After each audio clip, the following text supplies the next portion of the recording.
प्रत्येक सजीव आणि निर्जीवाला भगवंताने निर्माण केले आहे, पण तुम्हाला माहित आहे का की काळ आणि वेळेला सुद्धा भावना असतात. आज आपण अधिक मासाची ती भावपूर्ण कथा पाहणार आहोत, जिथे एका मलिन मानल्या जाणाऱ्या महिन्याचे रूपांतर पुरुषोत्तम या दिव्य नावात झाले. शास्त्रानुसार सूर्य आणि चंद्राच्या गतीमधील अंतर भरून काढण्यासाठी जो 13वा महिना येतो त्याला अधिक मास म्हणतात. प्राचीन काळी या महिन्याचा कोणीही स्वामी किंवा अधिष्ठाता देव नव्हता, त्यामुळे या काळात मंगल कार्य वर्ज्य मानली गेली. लोक याला मलमास म्हणजेच मळालेला किंवा टाकाऊ महिना म्हणून हिणवू लागले.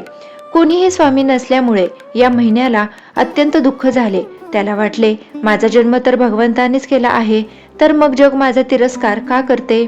निराधार झालेला हा महिना सरळ वैकुंठात भगवान श्री विष्णूंकडे गेला आणि त्यांच्या चरणी लोळण घेतली. तो रडत रडत म्हणाला, हे जगतपती, माझा कुणीही स्वामी नाही, मला कुणीही शुभ मानत नाही. या निंदेपेक्षा मला मृत्यू पत्करलेला बरा. भगवान विष्णू हे करुणा सागर आहेत. शरणागत आलेल्या भक्ताचा ते कधीही त्याग करत नाहीत. भगवान विष्णू हसले आणि त्यांनी एक जबरदस्त घोषणा केली. ते म्हणाले, आजपासून या महिन्याला कोणीही कमी लेखणार नाही. मी याला माझं स्वतःचं नाव देतोय, पुरुषोत्तम. विष्णूंनी सांगितले की ज्या काळात इतर शुभ कार्य म्हणजे लग्न मुंज थांबतात, त्या काळात जो माझी भक्ती करेल त्याला इतर महिन्यांच्या तुलनेत 1000 पटीने जास्त फळ मिळेल. हा महिना आता अशुभ नाही तर सर्वश्रेष्ठ असेल.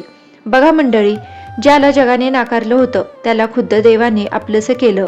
भक्त हो, म्हणूनच या महिन्याला पुरुषोत्तम मास म्हणतात. जो महिना एकेकाळी तुच्छ मानला गेला तो भगवंताच्या स्पर्शामुळे आणि नावामुळे वंदनीय झाला. या काळात विष्णू सहस्त्रनामाचे पठण आणि विशेषतः दीपदान करणे हे मोक्षदायी मानले जाते. तर ही होती पुरुषोत्तम महिन्याची अद्भुत कथा. आता या महिन्यात तुम्ही कोणती सेवा करणार आहात? विष्णू सहस्त्रनाम की दीपदान? आम्हाला कमेंटमध्ये नक्की कळवा. धार्मिक विषयांवरील अशाच सखोल माहितीसाठी आपल्या चॅनलला सबस्क्राईब करा. धन्यवाद.